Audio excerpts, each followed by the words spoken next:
mix sounds small, harsh, or distorted, there's a good chance that your gain staging is already broken.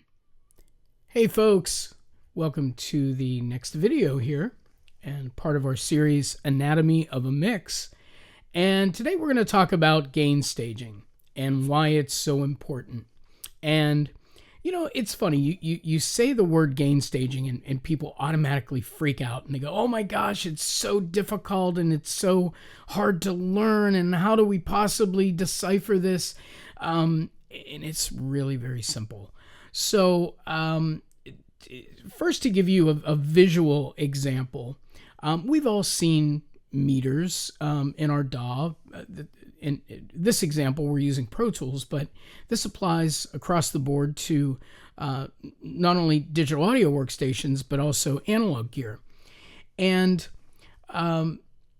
you know, we don't want to bury the meters. We don't want them hitting, you know, straight up in the red and just completely pounding the meter. It's unusable. And most artists are mixing way too hot. And it's destroying their mixes before the process even starts.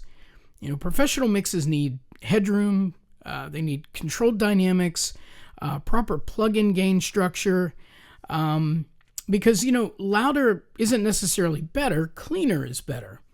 And, you know, that's one of the biggest differences between demo level mixes and commercially competitive records. So let's take a visual example here for a second. Let's look at this bass guitar.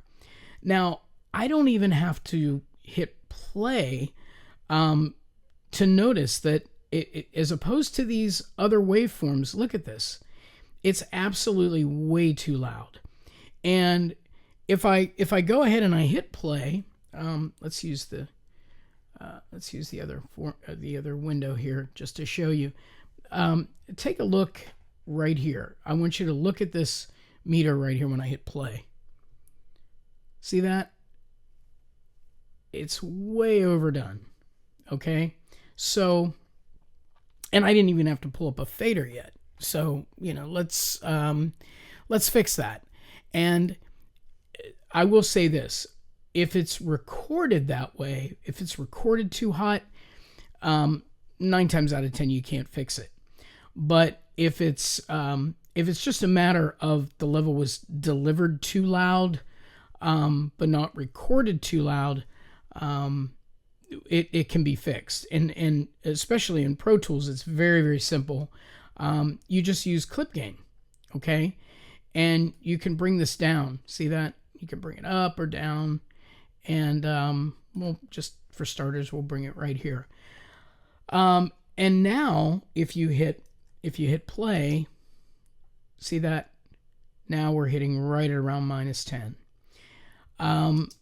So what are these magical numbers? What do they mean?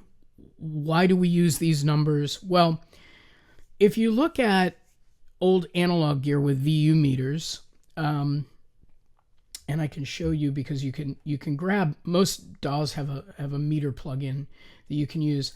I choose to use the SSL meter plugin, and you can see these VU meters. Okay, well, you don't want it pegged all the way up here, so you want your average to hit right at around -18 dBFS, which is 0 VU.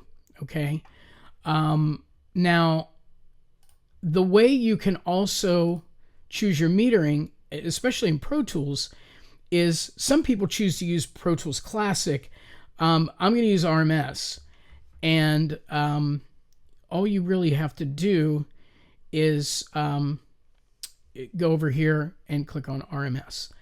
Now, you want most of your meters to be hitting right at around -18, because that's -18 dBFS is equal to 0 VU. Some instruments you can have a little bit hotter where they're hitting right around say -10, and that's fine. So in this case, we brought our levels down, and we can start to see that our mix is already going to be cleaned up. When we start bringing faders up, for example, like this bass guitar now, it sounds like a bass guitar, and it's not distorting. We're not overdriving the level. And as you can see in all of these tracks, we're hitting right at the sweet spot that we need to. We don't want we don't want to be overdriving the signal. That is the next step in creating clean mixes. And again, this is before you start bringing faders up and you start really mixing. Again, this is all of that housekeeping that I was talking about in the first video. You need to take the time and do this first. Properly label your tracks, color code your tracks, get your gain staging down. Then you can start sitting down and moving faders up and panning and things like that, and really start to create the landscape of the mix. So I hope that makes sense to you. As always, if you have any questions, feel free to DM me. And please continue to like and subscribe and hit the notification buttons on these videos. I'm going to keep going with this, and we're going to mix this whole entire song.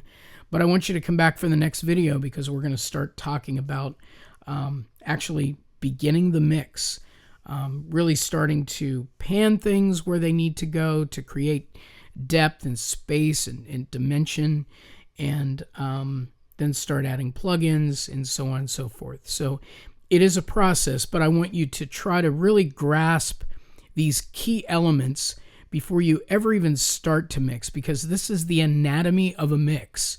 These are things that we do each and every day, and it really sets things apart from, amateur mixes versus what the pros are doing. So this is very important. So I hope you grasp it. If you have any questions, feel free to reach out to me. And as always, keep watching, and thanks for viewing. Really appreciate it.